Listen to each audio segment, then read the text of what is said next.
Taurus, कैसे हो आप लोग? हम करने वाले हैं monthly love tarot card reading, monthly love tarot cards prediction for the month of अक्टूबर। ठीक है, अक्टूबर 2025 आपकी लव लाइफ, आपके रिलेशनशिप के लिए कैसा रहने वाला है, इसमें मैं आपकी भी एनर्जीज आपको डिटेल में बताऊंगी और जिस पर्सन के साथ कंटिन्यू रिलेशनशिप है उसकी भी एनर्जीज डिटेल में देखेंगे। अगर आप नो कांटेक्ट में हो तो भी हम यहाँ पर एनर्जीज को देखने वाले हैं, उस पर्सन के एनर्जीज, इमोशंस, क्या वो वापस आएंगे, उनकी साइड से कब तक आपको कांटेक्ट देखने को मिलेगा, और साथ में हम एंजल्स गाइडेंस भी देखेंगे। ठीक है, ताकि आपको चीज़ें बहुत अच्छे से क्लियर हो पाएँ। तो वीडियो को लाइक करना मत भूलना, चैनल पे न्यू हो सब्सक्राइब कर लेना ताकि आने वाली वीडियोस के भी नोटिफिकेशन आप तक पहुंच पाए। कुछ भी जानना चाहो तो व्हाट्सएप मैसेज कर सकते हो, नंबर इसी वीडियो के डिस्क्रिप्शन बॉक्स में ऐड है। तो स्टार्ट करते हैं आपकी एनर्जीज के साथ और सबसे पहले देखते हैं कि आप किस सिचुएशन में हो, आपका अपना माइंडसेट क्या है, आपके इमोशंस क्या हैं, आपकी फीलिंग्स क्या हैं, आप अपनी लव लाइफ के लिए, रिलेशनशिप के लिए क्या सोच रहे हो। ठीक है, ये चीज़ें मैं आपको सबसे पहले बताती हूँ।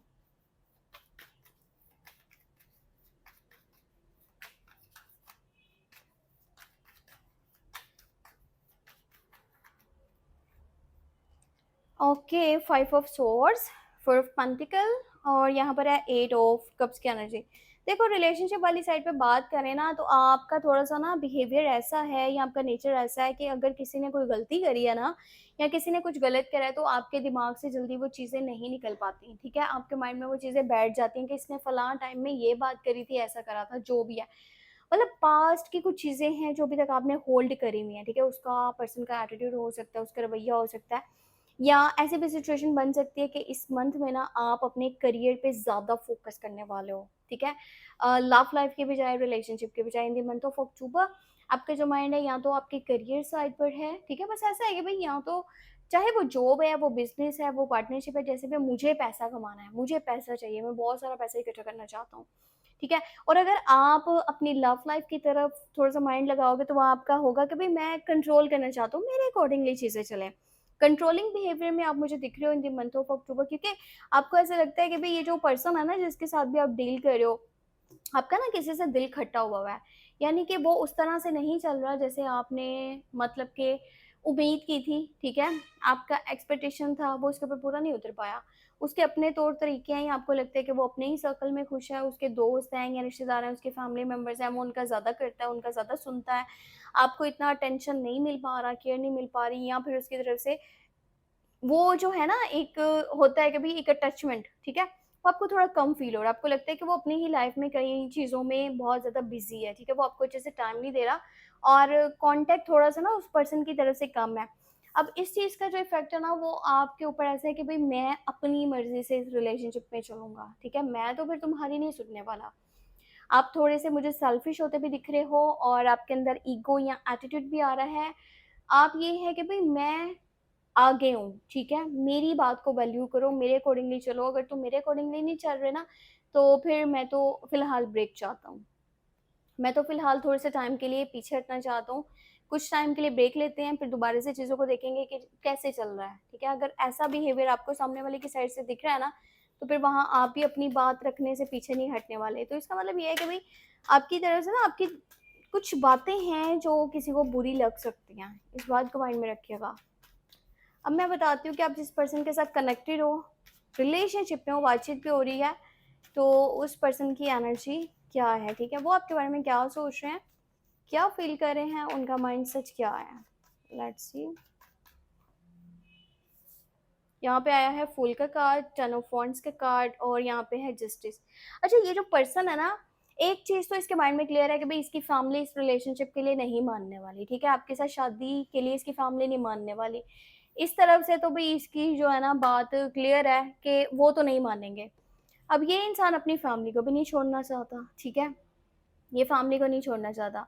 हो सकता है कि अगर आप जब बात करो ना इन द मंथ ऑफ अक्टूबर इस पर्सन से जिससे आप कनेक्टेड हो, बातचीत कर रहे हो, रिलेशनशिप में हो, कि हाँ भाई शादी का तुमने क्या सोचा। ठीक है, क्योंकि अगर हम रिलेशनशिप में एक दूसरे को टाइम दे रहे हैं, बातचीत करें, इसका मतलब है कि हम एक दूसरे के बारे में आगे भी सोचते हैं, हम साथ में चलना भी चाहेंगे, फ्यूचर में हम लोग कहाँ हैं ये बात मुझे तुमसे जाननी है। पहले तो ये पर्सन जो है ना टाल मटोल करेगा, क्लियर नहीं करना चाहेगा। जब इस मंथ के 10 तकरीबन दिन गुजर जाएंगे ना, या 5 दिन या 10 दिन गुजर जाएंगे, फिर इसने अपनी फैमिली का रोना रोना है। पता है क्या, इस तरह की बातें करेगा कि भाई मेरी फैमिली मान नहीं रही है। हो सकता है ऑलरेडी इस तरह की बातें हम लोग के बीच में हो भी चुकी हो, जहाँ पर इसने बोला हो कि मेरी फैमिली नहीं मान रही, वो अपनी मर्जी से मेरी शादी करवाना चाहते हैं, या अभी फ़िलहाल मेरे ऊपर ना फैमिली का बर्डन है, लोड है, उनकी बहुत सारी ज़िम्मेदारियाँ हैं जो कि मैं पूरी करना चाहता हूँ या पूरी करना चाहती हूँ, और मैं फ़िलहाल उन्हें छोड़ नहीं सकती, तो मैं क्या करूँ? ये ना अपने हक में ज़्यादा बात रखना चाहते हैं, ठीक है? मतलब जो इनके लिए ज़्यादा ईज़ी है ना, ये उस साइड पे जाना चाहते हैं। और अगर आप ज़्यादा उकसा रहे हो या ज़्यादा बात डिटेल में करना चाह रहे हो, तो वहाँ पर इनका ये आंसर निकल के आ सकता है कि भई ठीक है, फिर कोर्ट मैरिज कर लेंगे। क्योंकि अगर आप चाहते हो कि भई फैमिली बेसिस पे बातचीत हो, फैमिली बेसिस पे शादी हो, तो वो चीज़ नहीं हो पाएगी। मेरी फैमिली कभी भी रज़ामंद नहीं होगी इस चीज़ के लिए, क्योंकि मुझे पता है वो मेरी कहीं और करवाना चाहते हैं या फ़िलहाल के टाइम सही नहीं है, वो नहीं मानेंगे। तो अगर शादी करनी भी है, तो फिर हम लोग जो है ना, वो कोर्ट मैरिज वाली साइड पर जा सकते हैं। अगर मैं प्यार की बात करूँ, ये पर्सन प्यार भी करता है, पर ये कहीं न कहीं बहुत ज़्यादा ना ऐसे लोड के नीचे है, ठीक है? बोझ के नीचे है। और फ़िलहाल अगर मैं आपको इसके दिल की सच्ची बात बताऊँ, तो अभी ना ये लॉन्ग टर्म का कमिटमेंट या शादी से रिलेटेड चीज़ें डिस्कस नहीं पूरी तरह से करना चाहता, ठीक है? ये फ़िलहाल फ्रीडम पसंद करता है, रोक-टोक नहीं पसंद, बाउंड्रीज़ नहीं पसंद, अपनी मर्ज़ी से खाना-पीना, उठना-बैठना, आना-जाना, जिससे मर्ज़ी बात करो, जैसे मर्ज़ी लाइफ़ को स्पेंड करो, अभी इसे वो चीज़ें चाहिए, ठीक है? अभी इसे ऐसा नहीं है कि मैं बहुत सीरियस नोट पे चीज़ों को लेके चलूँ, वैसा नहीं है। और सम टाइम हो भी सकता है कि ये फैमिली के बहाने भी लगाए, ठीक है? क्योंकि यहाँ पे जो फूल का गार्डन शो करता है, ऐसा पर्सन तो फैमिली की भी कम मानता है। ज़्यादातर ऐसे लोग अपनी मर्ज़ी करते हैं। अब हम नो कॉन्टैक्ट वालों के लिए देखते हैं, यहाँ नाइट ऑफ कप्स की एनर्जी है, जो सोर्स है। अच्छा देखो, कन्फर्म है in the month of October chances are very high, 70 से 80% आपके पर्सन आपके पास वापस आने वाला है। अगर आप नो कॉन्टैक्ट में हो, ब्रेकअप वाली सिचुएशन को फेस कर रहे हो, बातचीत बिल्कुल नहीं हो पा रही, ऐसे है कि भई मैं तो जैसे इसको नहीं जानता था, वो मुझे नहीं जानता था, ऐसी सिचुएशन बनी हुई है ना, और आप दोनों में काफ़ी ज़्यादा लड़ाइयाँ और झगड़े हुए थे। ये पर्सन को हर एक चीज़ रियलाइज़ हो चुकी है।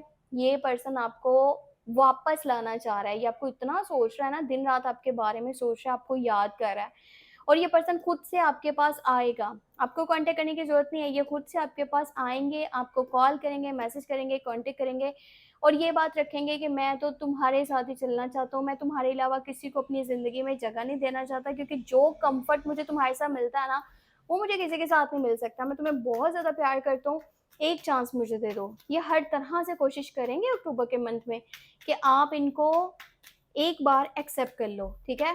इनके साथ एक बार रिलेशनशिप में आ जाओ। बाकी आपकी चॉइस है, आपकी मर्ज़ी, आप क्या करते हो।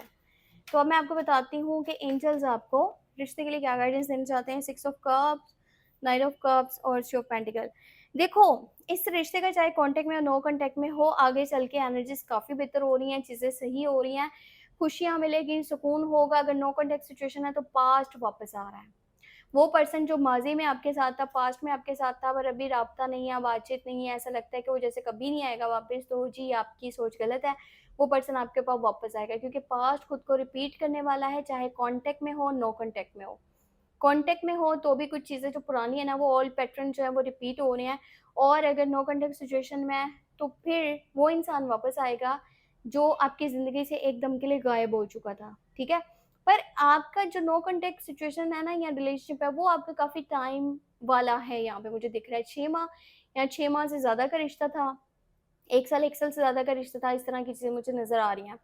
तो थ्री ऑफ पेंटिकल की एनर्जी, जितना हो सकता है ना, अंडरस्टैंडिंग बेहतर करो, ठीक है? पर्सन है तो भी चीज़ें सही करने की कोशिश करो। जब वो आएँगे, अगर नो कॉन्टैक्ट में हो, तो भी आपने सबसे पहले अपना कॉन्टैक्ट, कम्युनिकेशन और अंडरस्टैंडिंग को बेहतर करना है। ये चीज़ें सही कर ली ना, तो फ्यूचर बहुत ब्राइट है, सब कुछ आगे बेहतर होगा। सो ये थी हमारे पास लव टैरो कार्ड्स रीडिंग। अपना बहुत सारा ख्याल रखिएगा, मुझे दुआ में लाज़मी याद रखिएगा, और चैनल को सब्सक्राइब करना मत भूलिएगा। Take care, bye bye.